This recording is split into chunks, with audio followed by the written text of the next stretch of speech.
Hello, everybody. Welcome to May's Censorship Series program. My name is Mandy Sally. I'm the Chief Operating Officer here at the Woodhull Freedom Foundation and your host for the Woodhull Censorship Series. Thank you for joining us. We have a packed discussion today. And as usual, I have three fabulous, amazing, brilliant panelists that I'm going to introduce to you in just a second. But before I do that, a few housekeeping things.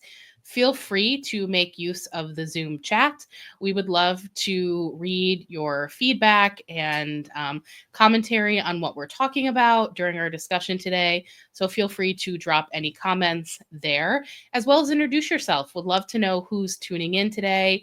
You could just drop name, pronouns, where you're joining us from, so that we know who is tuning in. Also, I will be sending a follow-up email with any links or resources that my panelists discussed today. So you do not need to furiously jot anything down. It will be in your inbox probably tomorrow, if not in a few days from now. We just want you to pay attention and enjoy. Lastly, this is a recording. So this will be going on Woodhull's YouTube page after we finish today. So you can reference it again. And our hope is that you will also share it with your friends and family and say all of the wonderful, brilliant things you learned at the Woodhull Censorship Series. So that's my housekeeping for today. And without further ado, let me introduce you to my wonderful panelists. And I'm going to be going backwards, but I have this in alphabetical order. First up, we have Emily Drabinski. Emily is an associate professor at the Queen's College Graduate School of Library and Information Studies. She publishes and presents widely on topics related to knowledge organization, information literacy, and critical perspectives in librarianship. Thanks for joining us, Emily. Next up, we have Isa Elfers. Isa is a law librarian for research services at Emory University and a licensed attorney in Georgia. She's a graduate of Louisiana State University and the University of California College of Law in San Francisco. Thanks for being here, Isa. And last but certainly not least, we have Meredith Worthen. Meredith is a professor of sociology and affiliated faculty member of the Women and Gender Studies Department, the Center for Social Justice, and the Carceral Studies Consortium at the University of Oklahoma. That's kind of a mouthful there. She's interested in the sociological constructions of deviance and stigma, especially in the areas of sexualities, LGBTQ identities, and feminist queer criminology. Told you all I had a brilliant panel today, did I not? So thank you so much, Meredith, for joining us. And today we're going to be talking about censorship and sexual freedom, of course. This is a censorship series, but we're also going to be talking a little bit about the harmful impacts of censorship on mental health and in particular on LGBTQ communities. And so just to get us started off with sort of our 101 question here is, what are some current trends in the censorship of topics related to sexual freedom, sort of under that umbrella? And Meredith, I'm going to ask you to start us off. Sure, absolutely. Thank you for that nice introduction. We have seen a dramatic increase in the attempts to censor library materials and services. For example, according to the ALA, there were 821 attempts to censor library materials and services. And in those cases, 2,452 unique book titles were challenged. But what's really powerful about that is more than a third featured characters or people of color, and a quarter included LGBTQ plus people or characters. And of those quarter, about a fourth included LGBTQ people or characters that were trans and or non-binary and or genderqueer.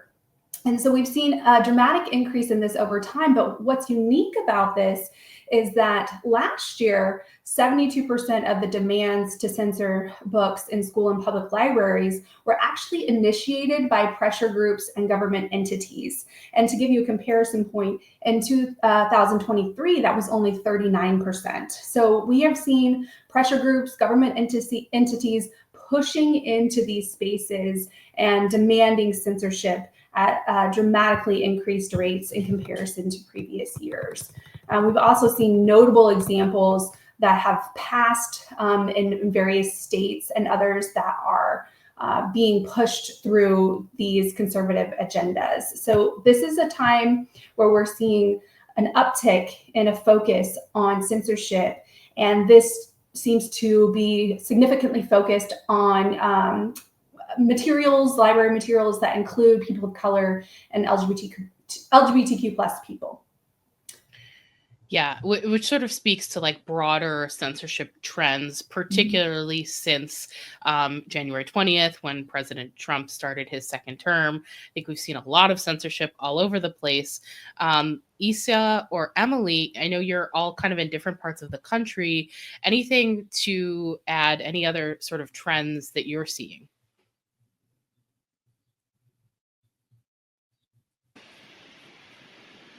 Oh, yeah, I can go. Yeah, so I'm down here in Georgia.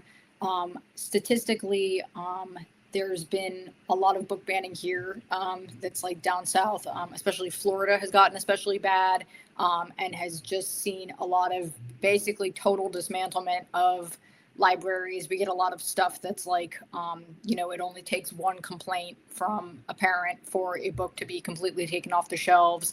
And then when it's assessed, you do have these kind of pressure groups made up of people who have not read the books they're complaining about and have probably seen like titles mentioned on Twitter, but could not point to you like the explicit content in the book other than like a sentence or a line that they think is unacceptable.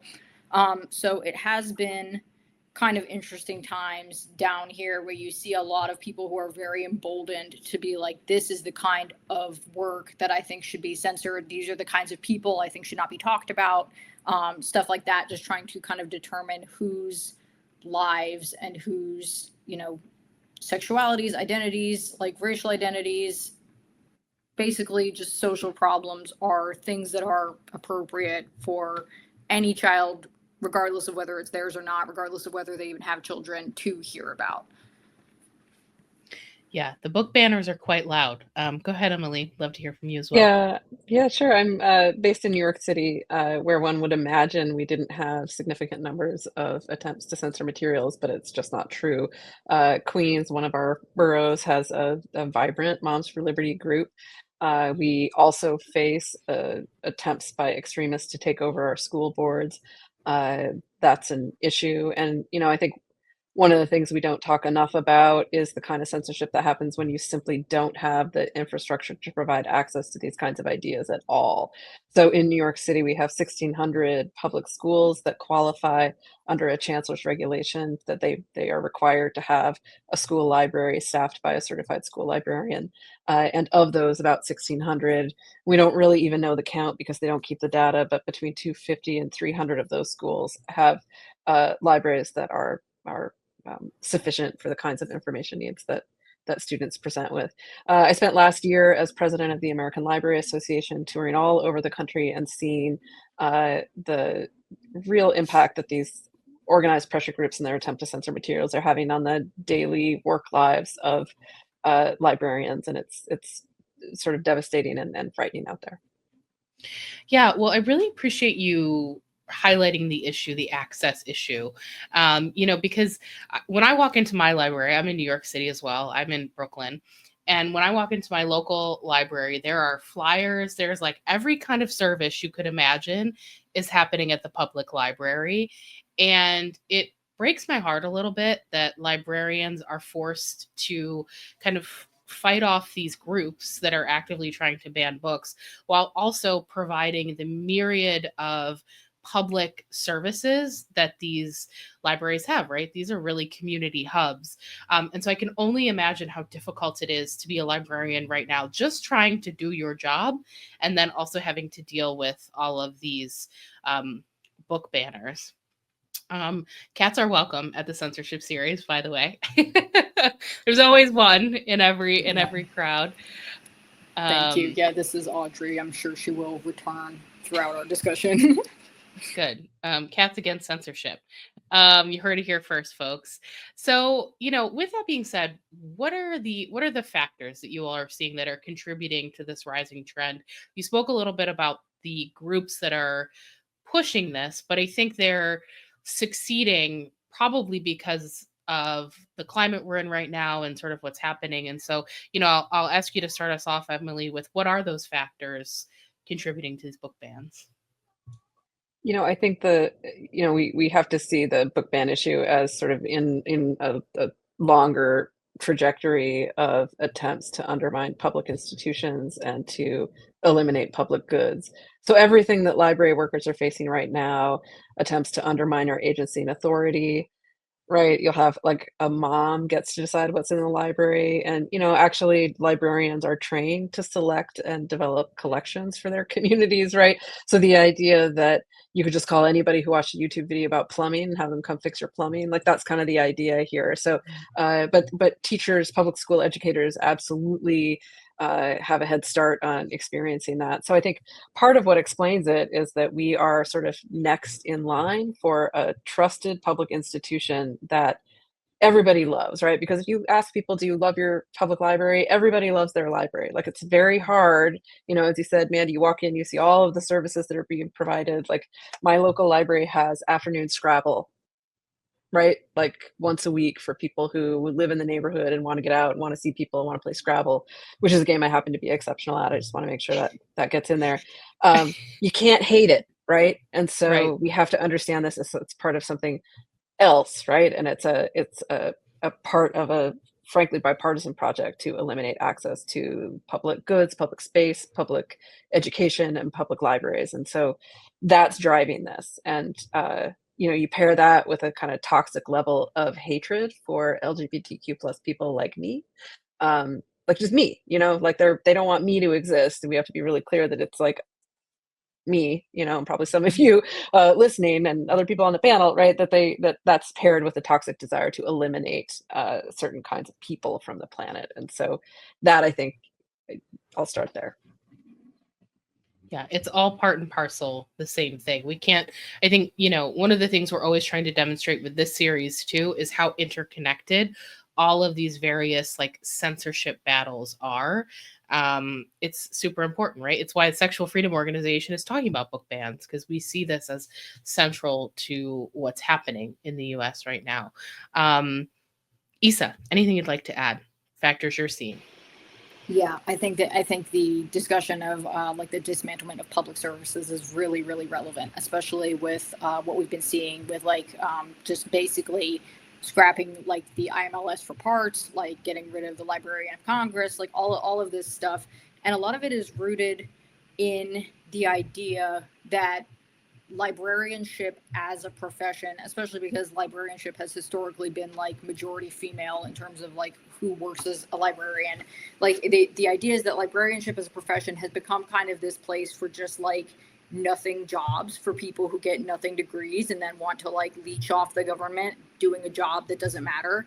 And it's really kind of a fascinating and feels very abrupt, but like, has kind of just been it's the natural result of this snowball that we've seen in terms of censorship, where the idea is that librarians are no longer people who have like subject matter expertise, who like perform a skill. They're just kind of there to like poison your children's minds and like enact the liberal agenda or whatever. And so that's definitely yeah, I think that's a huge part of it. And I think it's just kind of, even though it feels very sudden, it's the logical endpoint of what all of these book challenges and all of these pressure groups have been trying to achieve this entire time, which is basically dismantlement of the profession from the top down, and then kind of decentralization into these smaller, more easily controlled units. Absolutely. And Meredith, any thoughts as well? Yes, I completely concur with my colleagues here, but I want to point out that some of these policies that are directly related to this conversation, like HB 1557, which is the Don't Say Gay law in Florida, actually passed in 2022. The Reader Act, which is HB 900 in Texas, passed in 2023. So this has had building agenda prior to the current administration. And that, I think, is particularly troubling. I think we've seen sort of a push, just like Emily said, into taking the experts out of the conversation. Here in Oklahoma, a highly conservative state where I live and work, we are seeing this rapidly happening within our education system, and this is the case in several states as well. But I can speak because I get these emails from our superintendent who has no idea what he's doing, and basically the rhetoric behind this is, let's take control out of the experts, the librarians, the school districts, the U.S. Department of Education, and put it back into total non-expert hands. And largely this is rhetoric around, let's give Moms for Liberty, let's give parents, let's give people that obviously care about their children the sort of control over these spaces. And so that is pulling at an emotional dialogue that is wrapping people into this narrative in a way where I think they don't even realize the harms that they are causing to their own children, because they connect to this conservative, emotional drawstring rhetoric, and they think, yes, of course I should have control over my own child. And what they don't realize is, like both Emily and Isa said, that there are people that have ample amount of experience, years of experience, degrees. They've invested their lives in a career that looks out for not only your kiddo, but all the kiddos. And this advanced, or maybe not advanced, this strategic rhetoric that these conservative politicians and interest groups are using is particularly insidious because it is phrased around what's best for your kids. And people think, well, I know what's best for my kid. And I have a kiddo. I feel pretty strongly I know what's best for her, but I certainly wouldn't say I know what's best for all the kiddos in the state of Oklahoma. I am not a librarian. I wasn't educated in that way. So I think this is a bigger problem than just sort of a bipartisan issue. It's more the ways that the mobilization of largely parents, like we mentioned Moms for Liberty, have been strategically positioned to speak to parents in a way that is effectively working to dismantle all of these systems that we previously relied on as places we love, that we love our library. And this is really a scary time for all of us. On the forefront, librarians, yes. But really everyone is at harm for the things that have already happened and passed and the things that are coming down the pipeline. Thank you for explaining all of that. I really appreciate the context that you all provided, right? Like, these things don't just happen overnight. Censorship doesn't happen in a vacuum. There's a lot that goes on here. And I think what we've seen in the last few months is a rapid acceleration of censorship that's built on like years and years of smaller acts of censorship, although I think every act of censorship is big and problematic, but just to sort of frame it in this conversation. But I want to talk a little bit about the impact of this kind of censorship, right? Meredith, you mentioned when we were talking about trends in book banning and censorship that what we're seeing is books with LGBTQ plus characters and identities are sort of one of the top targets for book banners. You didn't mention this, but I also know that sometimes even books just written by LGBTQ plus authors are being banned, even if they're not necessarily addressing those issues. And so I wonder, Isa, if you could tell us a little bit about the kind of impact that it has on people when we're having like the erasure of an entire sort of group of people in literature, and, specifically just for our conversation, how does the erasure of LGBTQ plus identities in literature impact our communities and individuals? Yeah, absolutely. I think that something kind of interesting just to keep in mind off, like a driving force for a lot of book bans and a lot of elimination of different texts, is the idea that if your child is exposed to LGBT content, they are going to become gay or trans or whatever and be influenced into a certain lifestyle. And I was an openly gay kid in the rural South in the early 2010s. I was basically the only gay person I knew or anyone else knew. And that was difficult. And the feeling of isolation that occurs when you're in a community that is mostly straight and mostly anti-LGBT, and then you also cannot find anywhere else in literature any kind of example of a person like you even existing, it definitely makes you feel as though it exacerbates these feelings of wrongness and alienation, and just kind of like, how am I here, living here, having this experience, and no one else apparently has ever experienced this before. Like, I think especially with children, sometimes reading stuff is very often people's first exposure to certain social issues, certain ideas, certain like just kind of communities that are very different than the communities you live in. And when you place this really heavy restriction on that, where you're saying any book that features this kind of person at all, basically, is unacceptable for a child to read, you're completely shutting off the child's ability just to learn things about other people and to understand kind of just the kinds of people there are in the world. And then kids who actually are those identities obviously do not stop belonging to those identities and having those feelings and associations and things like that. So it just really exacerbates that feeling of, not only is there something wrong with me, but also no one else has to live like this. And also, if they do, no one wants to talk about it or is allowed to talk about it. Yeah, I appreciate that perspective, and thank you for sharing from your personal experience as well.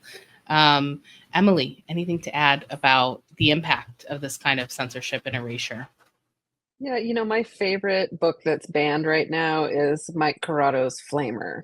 If you haven't read it, go get it, read it. It's great. It's sort of a graphic novel about a boy trying to come to terms with his own sexuality at a sleepaway camp, summer sleepaway camp. And it's just beautiful and poignant. And the message of the book is that all of us have a light inside of us that we can't let go out, which is actually quite a Christian message, really. So it's been surprising to see it on the book ban list from all of these Christian extremists. But I asked Mike I met him once and I said, "What do kids tell you about this book?" And he said, "I don't hear from kids. Who I hear from are adult gay men who wish they'd had this book when they were younger. And they wish they had that book for all of the reasons that Issa just made clear, right? Because that is a way that when you are encountering a self that you maybe don't know if you'll ever be able to live inside of and in public and in community, and you can see a representation of you, it can be literally life-saving. There was a study, I think, by the Human Rights Campaign in conjunction with the American Association of School Librarians a few years ago, when they asked trans and gender nonconforming youth, "Do you feel safe at school?" And more than 60% reported that on any given day they don't feel safe at school. 90% reported feeling safe in their school library. So to me, when you look at the suicide rates of trans and gender expansive youth, and you take away one of the only places where they can feel safe, I mean, it's a kind of murder, if you ask me. Yeah, I 100% agree with you, Emily. And speaking from my own experience, my librarians in high school were like rock stars, like, I lived there. Yeah. yes, me too. My study halls, even lunchtime sometimes, it was like, if I wasn't in the library, I was with the other folks from the Gay Straight Alliance in the art room. Those were like the two safe spaces. And isn't it interesting? We know that art and music programs are also, attacked and defunded. So, I don't believe in coincidences, at least when it comes to these kind of things. But let me get off my soapbox for a minute and ask you the same question, Meredith. Anything to add or expand on in terms of what happens when we're censoring and erasing folks?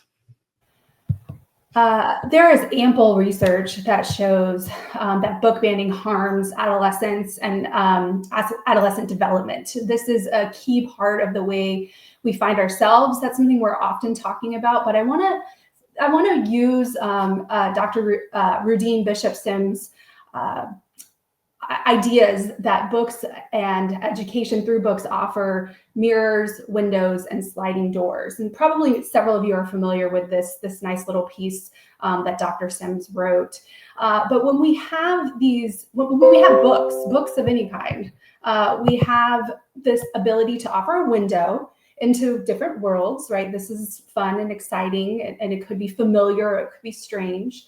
But we also have the sliding doors where we can walk through this sort of space into our imagination, the world that has been created by the author. But then we also have these mirrors where we can see ourselves in those experiences as well. So when we read books with characters, this can become a place of self-affirmation. We can find ourselves as mirrors in books. But we can also see, not only that, other people that are not like us, and we can learn about those types of folks as well. And so Isa absolutely highlighted this, that a lot of times this conversation is about, I'm gay, I want to see gay characters. Absolutely, that is number one, absolutely a part of this discourse. But it's not just that. Everyone should have the ability to see diverse people in the books they read. Diversity creates empathy. This kind of removal of empathic structure from our education system and our libraries is alarming at drastic rates. We can see that even if somebody feels pretty represented in the literature that they've read, if they never see any other types of literature, then they have no awareness of diversity. And unfortunately, that seems to be the goal of these extremist groups, right? We've seen the elimination of DEI. My state hasn't had the state structured DEI for a long time prior to the current administration. We have no DEI office on my campus. We are not allowed to say those words, essentially. So this is a bigger global conversation. It seems that the easy targets are getting slashed first, and I continue to see troubling ways that this can escalate into a very scary climate for the kiddo that wants to just read a book, all the way up to me being able to teach my classes at the University of Oklahoma and beyond that. Our education system is getting slaughtered by this kind of censorship, and it is scary and alarming. And I'm so excited to talk to other people about this and sort of realize we are not alone in this, scary time to be championing these rights. But librarians have always been social justice champions. That is who they are. And we will figure this out, but we just have to get creative. This is the time where we have to think through ways to survive the problems that we are currently enduring. And hopefully in the future, we'll look back and say, we did it. I'm proud of that. Now let's help people move forward and have systems in place for if we ever face situations like this ever again. And the way things go, we see these are cyclical patterns, right? We're talking about this as if this, book banning is a brand new thing. Of course it's not. But the ways it looks now are different than the ways it looked in the past. And so that's why it's so important to continue to have these conversations, is that, yes, we've seen book banning happen in the past. Yes, it's come from conservative groups and conservative political climates, but the inertia behind the current wave of censorship in general is very scary. So I think when we think about this sort of example of how this windows, sliding glass doors, mirrors, such a lovely way to think about reading a book and how special that is at the individual level, that's also meaningful at the larger social and global climate. That if we neglect to be able to see others and we are no longer able to see ourselves, this has larger reverberating impacts that we need to really consider. And to Emily's point, things like suicide rates, depression, mental health concerns amongst LGBTQ people of color, we can imagine these things just escalating alongside all this other problematic discourse and legislation that's coming down the pipeline. Yeah, and a question occurs to me as we're chatting, and I apologize because this was not in my pre-prepared outline, but I have a feeling that one of the three of you, or all three of you, will be able to answer this. But I wonder, could you share what we know about the positive impacts when people have the ability to access and read about the topics that are being banned, or just like access to information and libraries in general? Could we share, not to be all negative, right? Even though this is a problem and we're going to talk about solutions in a second, are there stats out there, research out there about the positive impact of libraries, books, seeing yourself represented? Any of you can answer that one, since I just threw a curveball at you. I'm not a researcher, so I don't have the research to hand. I think what I do observe in these conversations is that, I turned 50 next month. Definitely, like, have been around. And when I was growing up, there wasn't anything like the vast number of options that kids have today to read about themselves, right? Like, there just wasn't any gay content anywhere. I knew 2 lesbians. They ran the antique store up on Overland Road, right? Like, that was it, growing up in Boise, Idaho. And, so I'm not I don't have the research to hand, but what I can say is that I wish that I had had an opportunity to read those things. I think it would have been meaningful to me. But Meredith, I would love to know what you have seen. Yeah, I can tell you that there is research. There's a really great article that I recommend, and it is entitled "Harmful to Minors," and it's by Grace Pickering, and it looks at book banning and adolescent development. And it's not exclusively focused on LGBTQ plus people's experiences, but they are absolutely highlighted in that piece. So if you're interested in sort of seeing how this harms development at sort of the individual level, you can trace that with using data, whatever data you want. You can there's qualitative work, there's quantitative work that looks at those types of things, but it really speaks back to these pillars that we've been talking about. So we can sort of reverse the question, if you wish. Book banning harms adolescent development. So then what does it mean when we don't ban books? Which is actually part of the inertia behind the 2023 California AB 1078, which is basically a bill that bans book bans. So this is the idea. So why would we want to do that? Well, we would want to do that because some of the things we've already talked about, but when we have LGBTQ plus content in books, this provides representation, validation, education and understanding. It allows us to explore our own identities and also promote empathy and acceptance, allows us to find community, all of those types of things. And when we don't do that, it sends a message that you don't matter, you're not worth talking about, you're not valid, or even that something is wrong with you. So it kind of depends on how you ask the question. Like, do book bans harm? Yes. Does freedom relate to positive impacts? Yes, right? So it's just sort of like an inverse of the question. We can obviously see the clear mental health links to being seen and validated, to the values of empathy, to the values of finding community. And when those things are removed, we can see those obvious links as well, that this is not going to be a pleasant experience for anyone. And I think that what's troubling is that we're neglecting to re-educate or educate adults about this, and this idea that it's not about being LGBTQ necessarily. It's not about being a BIPOC. It's not. We're focusing on those things, like that's what we're using. But in reality, it's a much bigger conversation about diversity and inclusion, and people are neglecting to realize how valuable those types of experiences are.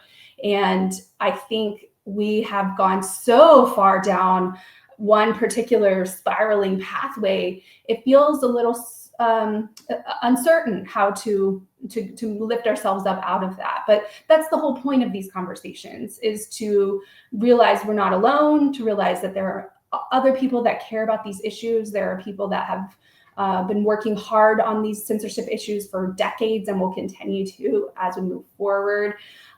It's just a language tweak or a more creative solution. And I don't know about y'all, but every conversation I'm having lately is about creative solutions and, using different language and finding different resources and building community.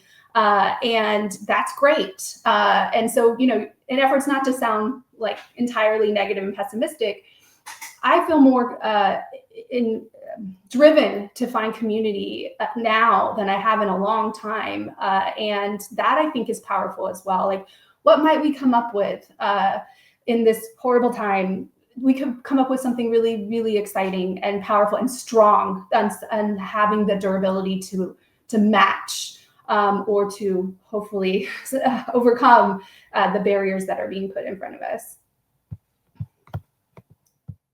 Ad break. Thanks everybody for tuning in to this month's program. If you have attended a censorship series program before and you decide to come back, thank you, thank you, thank you. If this is your first time, welcome, and I hope you're learning something. We run this program every month. I have been running this program since January 2023, and we've covered a lot of ground. However, and it's important that we keep talking about these issues and we keep illustrating the intersections between censorship and sexual freedom. This program will always be free to tune into live on Zoom. It'll always be free to watch on our YouTube page, and they will always have ASL interpretation. It is our commitment to provide accessible education about these issues to anybody who's interested in learning about them. The thing is, these are not free to produce, and we want to continue producing quality-free, accessible programming for you. So right now, we invite you to join the Vanguard Society. This is a group of our recurring monthly donors here at the Woodhull Freedom Foundation. And by joining the Vanguard Society, you are providing consistent financial support to the Woodhull Freedom Foundation so that we can continue to focus on doing the work. Those monthly donations really mean a lot to us. It helps us plan for the future. It helps us plan our work, and it helps us stay prepared to take on the injustices that we are dealing with and to fight for your human rights and sexual freedom. So I invite you to please join the Vanguard Society. I'm going to be dropping a link in the chat to do that, but you can also head over to woodhullfoundation.org/donate, and it will take you to the donate page. We appreciate any and all support that you can provide. So thank you so much. Ad break is over. Let's get back to our program. I totally agree, Meredith. It is all about creativity right now. One of the things I've been leaning into in this moment is imagination. Speaking on our topic right now, I just read a book called Imagination, a Manifesto. I'm not remembering the author's name right now, but the whole premise of the book is that when we're in these dark times, we have to use our imaginations to think about what is next. What is the next step? What can we do to get out of this place? And so I feel a little bit silly sometimes saying that. I feel like I want to be like imagination with the rainbow, but I think it's important. And so in light of that, I would love to hear from some of you all. What are some of the creative solutions or things we can imagine to try and fight back against this kind of censorship, this book banning? You're right, we've been doing this for a long time now. And so what are some of the new things folks are doing? Emily, would like to start with you. Yeah, I mean, the thing that I always start with is if you do not have a library card, go get one. If you have a library card, use it. When we think about the most durable public institutions in this country, they're the ones that everybody uses, right? So even with the big, beautiful bill or whatever it's called, you will see a bipartisan effort to retain Social Security because we all use it, we need it, we value it. So if we can get everybody using their public library, the attacks on those libraries, or everybody using their school library, the attacks on those institutions, they won't be as successful. The other thing I'll say is that I think in these challenging times, to say the least, a lot of us are trying to think of how we could solve the problem being just so big and enormous that there really isn't a solution, and that can be heavy, and I think keep us from acting. And so the most important thing is that everybody is doing something. I think that's so much more important than exactly what you do, that people are doing something and that they're doing something with other people. So I take a lot of my organizing sort of messages from an activist named Miriam Kaba, who works on mostly abolition, sort of prison abolitionist politics, but has recently gotten really interested in the library as a site for the kind of fight for the world that we want. And what she says is these 1,000 experiments. You know, she has a podcast, 1 million experiments. Like we just everybody tries something. Uh, and I'll share just the most inspiring story that I saw. The most inspiring activism and organizing that I saw when I was ALA president was actually queer people, LGBTQ plus people who, a couple who moved from New Orleans in Louisiana across Lake Pontchartrain to a more conservative parish, St. Tammany Parish, which is so conservative that it was the site of the announcement of the book ban hotline, where you could report on teachers or librarians who were giving a dangerous book to a child, right? So if a librarian was putting a book about two male penguins who take turns sitting on a rock, and that's what we're talking about here, right? Like we're talking about that, right? It's absurd. If you shared that book, somebody could rat you out on this tip line that was set up by the current governor when he was elected attorney general. So it's as bad as it gets in St. Tammany Parish. And so when they moved over there, they didn't have the friends that they had in New Orleans, and they did what queer people always do when we find ourselves in a new place without a lot of people. What do? We throw a potluck, right? I'm going to bring the lentil loaf. You're going to bring the lentil salad. You're going to, you know, and like we have a skating party, or we go to the pub together, right? Like we get together and we hang out and we become friends. And when they saw what was happening in the library in St. Tammany, they took the connections that they were able to make, not from sitting in a long, boring meeting about whether or not we're going to die from the current political situation, which is, of course, a heavy conversation that we also have to be having. But they came together and they built that sense of solidarity and those bonds for organized action by having fun together. And so I think that's really important, to do things with other people. And they were able to pack the room at library board meetings and crowd out the anti-library voices. And it's an ongoing fight down there. It's been a couple of years now. But books have made their way back onto the shelf after being challenged. The Bluest Eye was challenged. Now it's back on the shelf at the St. Tammany Public Library. And Mel Manuel, who was one of the founders of the group called Queer North Shore, ran for Senate, or for Congress, ran for Congress in Louisiana's Congressional District 1 as the first openly trans candidate for elected office in the state. And Jeremy Johansson, who also co-founded Queer North Shore, is now a member of the Democratic Party leadership in Louisiana.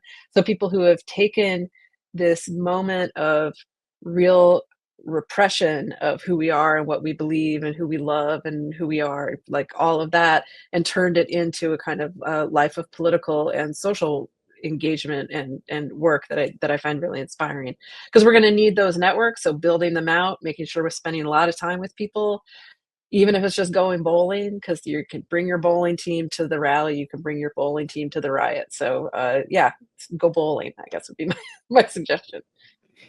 Can't say I've had that suggestion in the censorship series yet, so I appreciate that. I also say, Emily, I believe you wrote a really good piece about librarians running for office that I read a few months ago that I will drop in the chat and put in the follow-up. It inspired me, got me thinking. But anyway, Isa, would love to hear from you. What are creative solutions to censorship and book banning? Yeah, I think honestly, Emily kind of took the words right out of my mouth. I mean, first of all, with regard to library cards, I think something a lot of people don't know about is the number of major library systems that offer like free digital cards to non-residents, which I think are really, really key. Some of them have specifically like youth-oriented programs that's like, you know, kids 13 to 18 can get like a free digital library card and have access to our ebook collection. So I think making that known and making those programs very visible is really helpful, because then it just gets children a way to get books they're interested in into their hands without having to risk the like total hullabaloo, like as Emily's describing, like the like banned book hotline. They're not worried about like getting teachers and librarians in trouble. They're not worried about stuff like that. So that I think is a really critical resource. And then, yeah, I agree. Just kind of getting together and building community, I think, is really one of the best things that we can do, because there's so much that we can't do. We can't like go in and like completely reprogram people's minds so that they're not like, I don't know, if they don't treat children like unblemished property rather than like human beings with rights to knowledge. Like, but you can make a bunch of friends, and you can make a bunch of friends who are like, oh my God, you know, my friend is going through this really difficult thing in like the library field, and that seems kind of wrong and kind of messed up. So I'm going to go, you know, stick my neck out and, you know, say that this is my view of this issue and why I think what's going on doesn't work and is harmful. So yeah, I would say honestly, I had the exact same two ideas, and I don't know if I have many others, because I mean, sometimes it does feel very difficult to push back on when a lot of the so-called reasoning for this stuff doesn't make any sense. It's not based in legal precedent or fact or any of that pesky stuff. It's just people's ideas about what needs to happen from a completely, you know, personal and biased and uninformed perspective.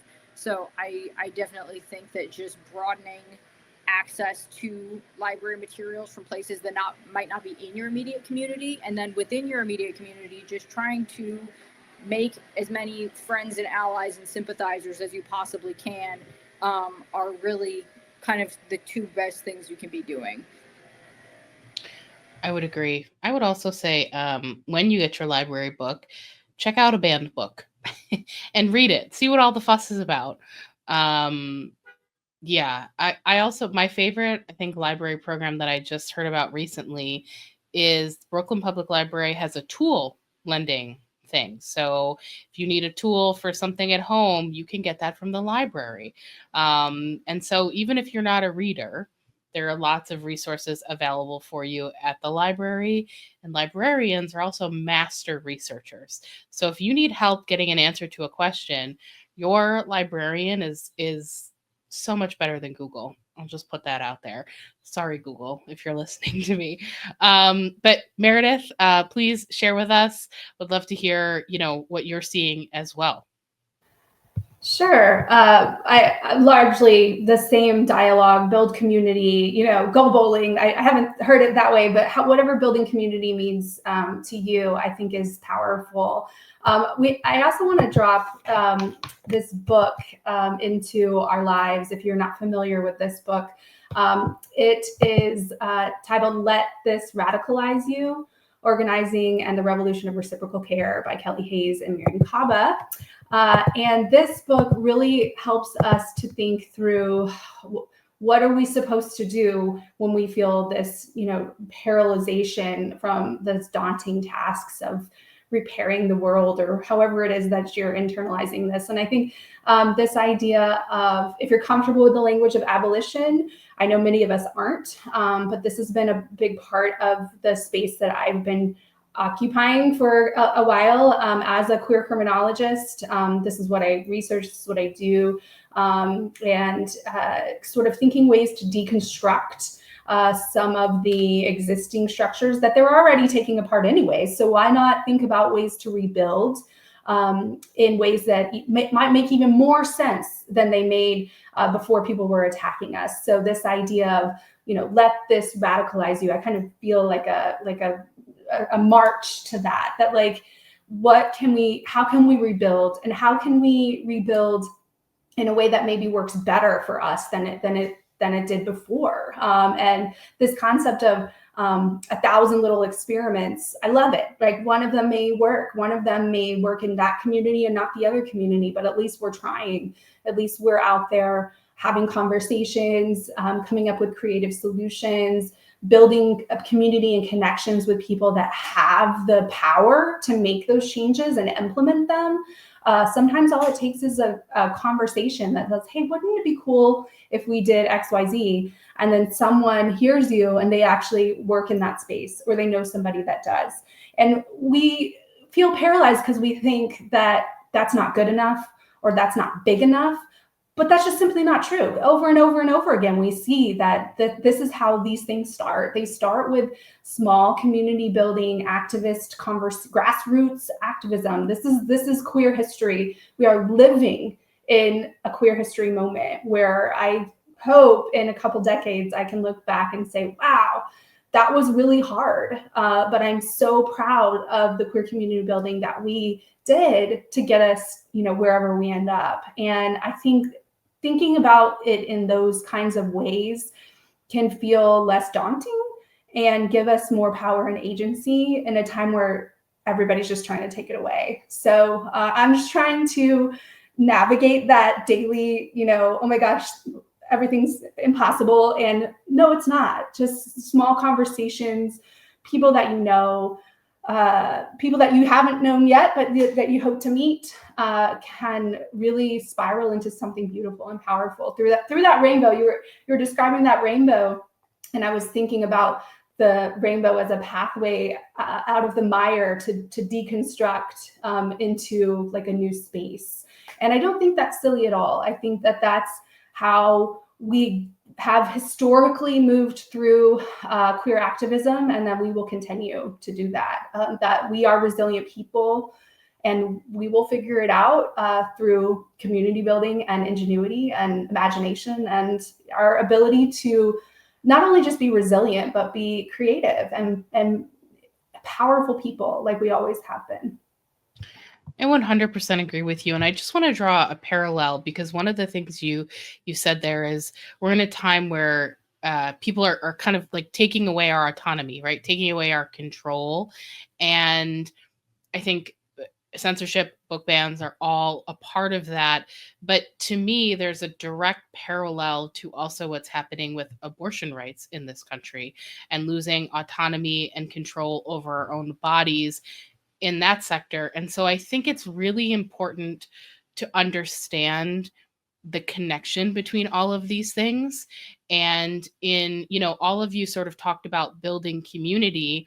And it's, yes, important. Build community in your neighborhoods, in your libraries, all of that stuff. But what I would love to see is more community built among all of these different activist movements, right? Like, I want the librarians who are out there fighting against these book bans to be friends with the folks who are fighting against the abortion bans and the sex worker rights folks. Like, that's something I dream about, is all of us people who want more autonomy, more control over our own bodies, to kind of come together and fight against this stuff.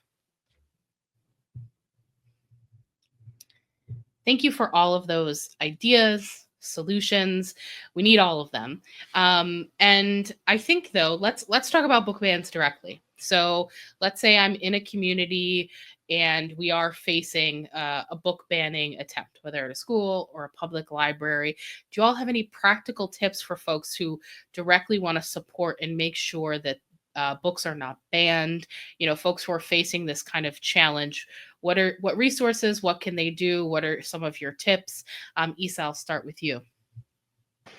Yeah, absolutely. And I think that something to keep in mind, first of all, is there was a scholarly report that came out recently that found that over like the 2021-2022 school year, just by analysis of like PEN American statistics about bans, the communities that are most likely to ban books right now are red-leaning communities that are becoming less red over time. So it is specifically a reaction to this kind of changing demographic, changing voter blocks, this feeling of shrinking political power, like, oh, I don't get to have everything anymore, so I need to take as much as I can while these people are like entering my community. But the positive message there is that there are more people in your community than you think who are aligned with you on this issue. And there are more people who can join with you to push back on this kind of thing. It's just a matter of showing up and being there. A lot of people, I think, feel very powerless, especially if they're in these red communities where it can feel isolating.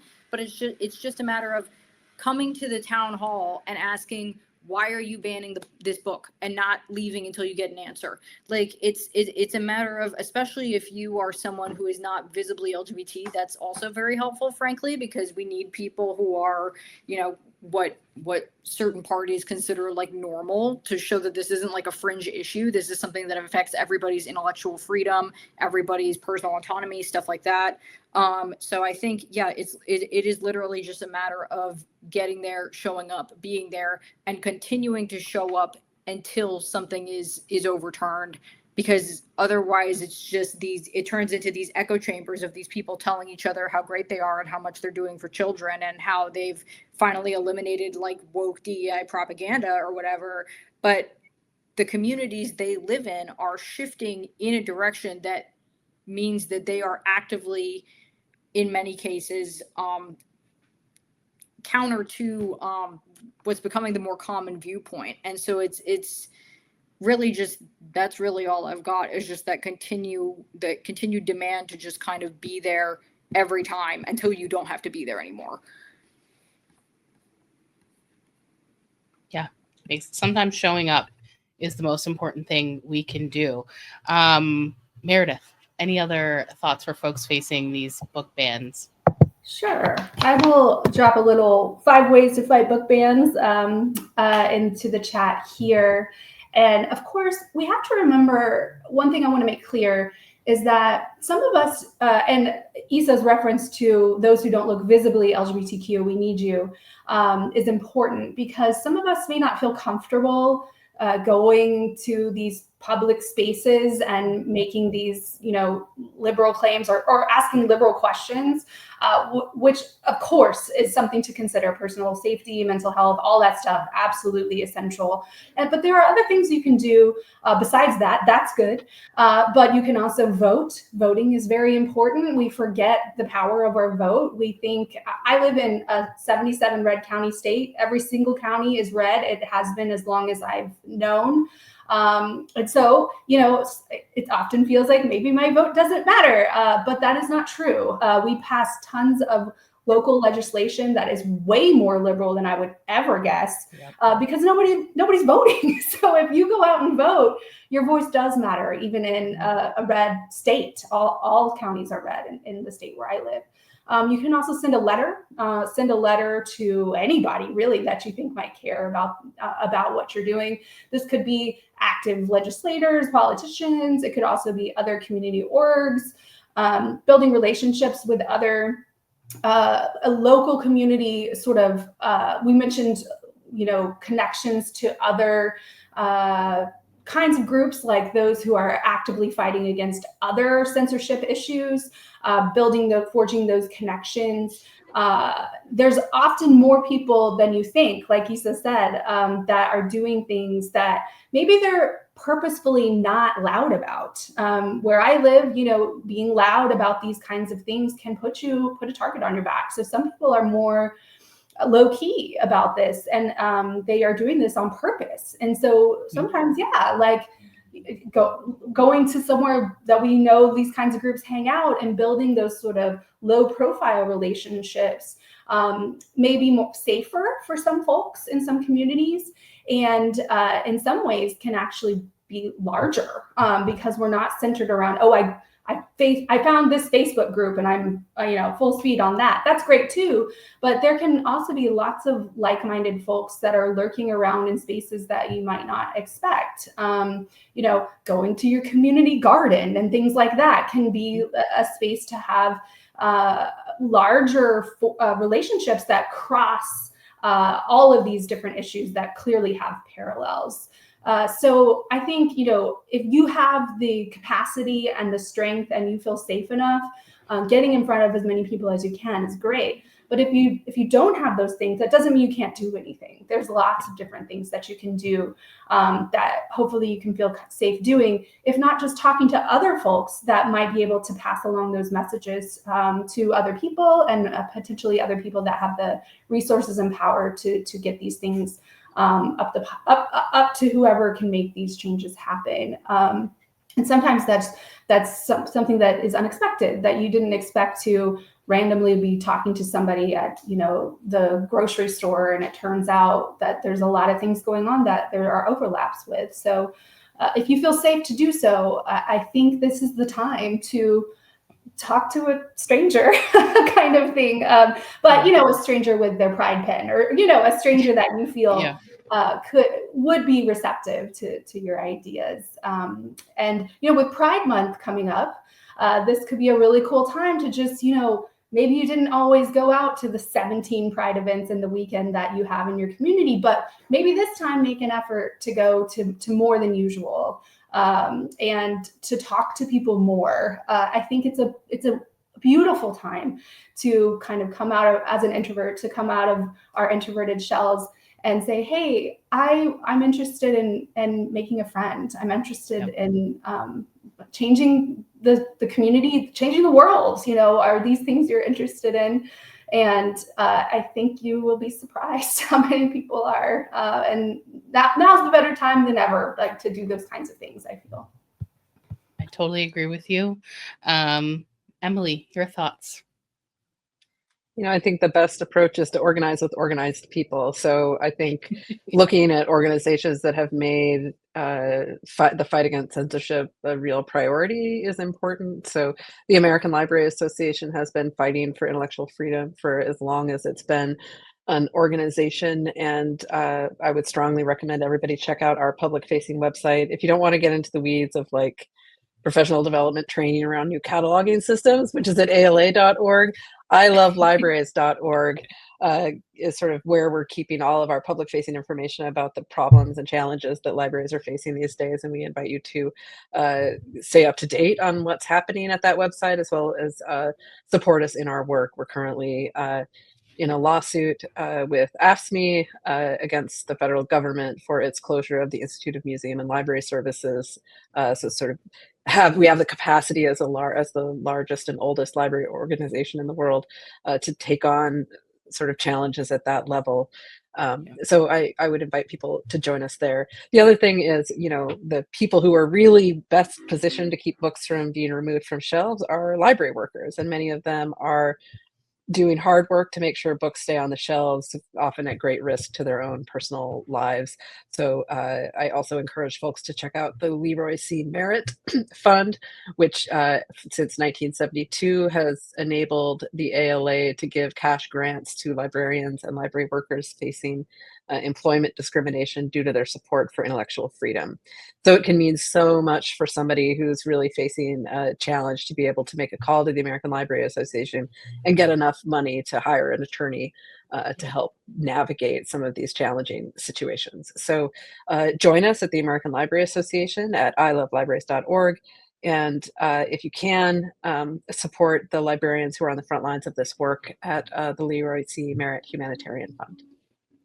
Thank you for that. I hadn't heard of that fund before, but I really appreciate that. I love when philanthropy is thinking about non-traditional sort of things to fund, and that is really important and crucial. So thank you. I also would say this is a small thing, but gratitude goes a long way. And so thanking a librarian is also a really wonderful thing to do. If you're not up to be like the rah-rah, like I'm going to oppose book bans, saying thank you to your librarian and telling them you support the super important work that they're doing, I think goes a very long way. So I'm feeling quite inspired after this panel. I know this is a tough thing to talk about. As a reader, it like breaks my heart that anybody would ever try to ban a book, regardless of what is in it. And so I really appreciate the work that all three of you are doing and you lending some of your wisdom to our audience today. And for folks in the audience who are Woodhull supporters and down with the sexual freedom stuff, please show up at your next library board meeting, school board meeting, even if there's not a challenge. Showing up and saying we're paying attention goes a really, really long way. So I will be dropping links to all of your work in that follow-up email, in the chat. Appreciate everything you're doing for us. And folks, read a banned book. So thanks, everybody, and we'll see you next month.